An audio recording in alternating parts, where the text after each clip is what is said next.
지장 기도로 문둥병이 나은 나무대사. 지금으로부터 138년 전인 근세조선 순조 때 어느 추운 겨울날이었다. 문둥이 대거리가 10여 세나 되어 보이는 남자아이를 하나 데리고 구걸하다가 강원도 천원군 복해산 석대 지장암에 들어왔다. 어린아이도 물론 문둥이였다. 남자의 주지스님이 보고 측은한 생각이 들었다. 그래서 여보, 저 아이도 여기 두고 가시오. 그리고 겨울을 지내고 봄이 되거든 찾아가시오. 의복도 얇은데 타가 병까지 걸려서 달달 떨고 있는 것이 불쌍하구려 하였더니 그렇게 맡아주신다면 고맙지요. 데리고 다니는 우리도 귀찮을 때가 많습니다. 하고 말하는 것이었다. 그리하여 문둥이 떼거리는 어린이를 지장암에 두고 가버렸다. 지인지감이 있는 스님은 소년에게 물었다. 너의 고향은 어디냐? 전라도 고부예요. 성은 정가고 이름은 영기입니다. 부모님은 다 돌아가셔서 시집간 누님에게 가서 있었는데 몹쓸 병이 들어서 그네들에게 발각되어 쫓겨나온 거예요. 너의 병을 낫게 할 수 있는 방법이 있다면 해보겠느냐? 하고 말고요. 이 병은 아주 신세를 망치게 하는 병이라니까요. 그러면 네가 결심을 하고 내가 시키는 대로 해보아라. 주지스님은 영기에게 이렇게 다짐하고 법당에 계신 지장보살께 청수를 떠다 놓고 절을 하고 지장보살을 생각하며 부르되 하루 1000번씩 부르고 병이 낫게 하여 달라고 축원하라고 일렀다. 지장보살을 모신 법당이 마루법당이 아니고 사람들이 기거숙식을 하는 인법당인 까닭으로 영기는 초워 떨지도 않고 지성스럽게 지장기도를 하였다. 그리고 어린 마음에도 그 주지스님을 부모와 같이 고맙게 생각하였다. 이와 같이 주야를 가리지 않고 계속하다가 50일이 될까 말까 하는 어느 날 밤에 기도를 하다가 잠이 들었다.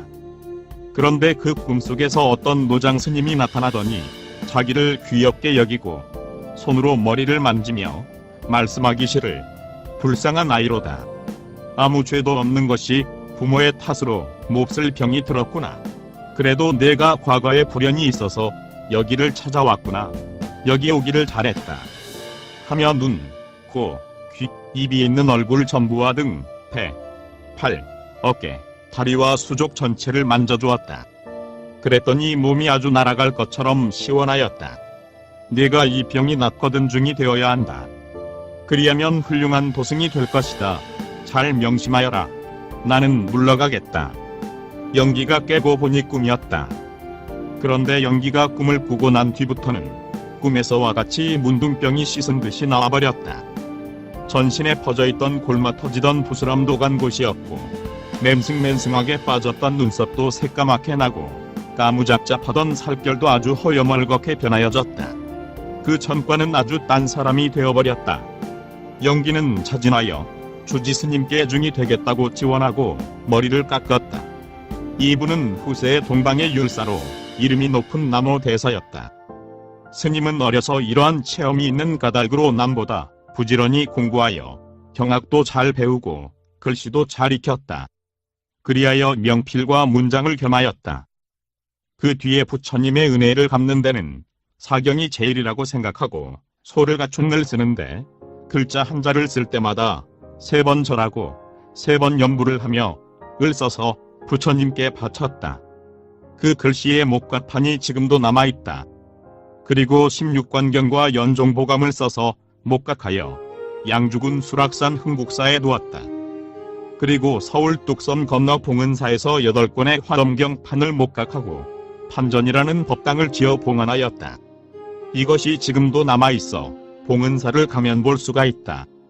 그런데 이 목각판불사 때의 스님이 연안을 만난 비화가 있다. 유행이 높은 스님이 양주 흥국사에도 계시고 서울의 화계사에 계시면서 설법을 하고 불사의 동참시주를 모으고 계셨던 까닭으로 남녀 신도가 적지 않이 모였다. 더군다나 봉은사에서 경불사를 시작하면서부터는 뚝섬강이 메이도록 사람의 왕래가 많았다. 그런데 이때에 서울에서 사는 어떤 대갓집의 젊은 미망인이 스님에게 돈과 쌀의 시주도 많이 하며 하루 건너씩 나오더니 스님에게 애정을 호소하고 야릇한 눈치를 보이는 것이었다. 계행이 빙설 같은 스님은 본체 만체, 그른 채 만체하고 인간 무상과 의욕의 무서움, 지옥의 무서움에 대해서만 설법을 하고 계실 뿐이었다. 그러나 도구마성으로 악연은 참으로 물리치기가 어려운 것이었다. 어느 날 밤이었다. 공사감독으로 진종일 시달린 스님이 문단속도 없이 조실방에서 깊은 잠이 들었는데 가위에 눌리는 듯 가슴이 답답함을 느꼈다.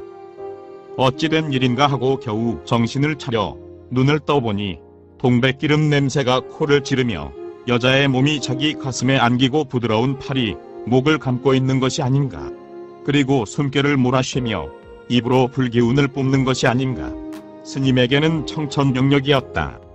소리를 내어 꾸짖어 내어 보낼 수도 없고 그렇다고 순수히 욕망을 들어줄 수도 없는 일이었다. 스님은 목에 감겼던 팔을 가만히 풀어놓고 여보시오, 막중한 불사 중에 이게 무슨 짓이오? 하고 나직한 귓속말로 힐책하였다. 스님, 죄송합니다. 그러나 사람 하나 살려주십시오. 여자의 몸으로 남자의 방에 뛰어들 때는. 그러나 당신이 미쳤지, 이게 될 뻔이나 한 일이요. 미쳤대도 좋아요.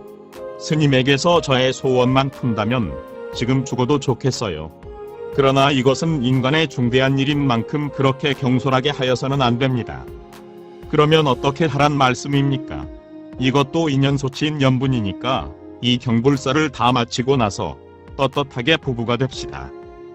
부처님의 말씀을 보면 중으로서 음행을 한다는 것은 가장 큰 죄라고 하셨으니까 나도 아주 퇴속하여 당신과 백년애로를 결정하는 것이 좋을까 하니 그러하시고 이 불사를 마칠 때까지만 기다려주는 것이 어떻겠소?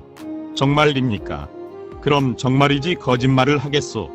속인도 아닌 중이. 아이고 좋아라. 그러면 더욱 좋지요. 그러니까 이 밤에 딴짓 말고 어서 나가주어요. 스님이 그렇게 하여 주신다니 고마워요. 그렇지만 한 번만 꼭 껴안아 주셔요. 하고 그 여자는 달려들었다.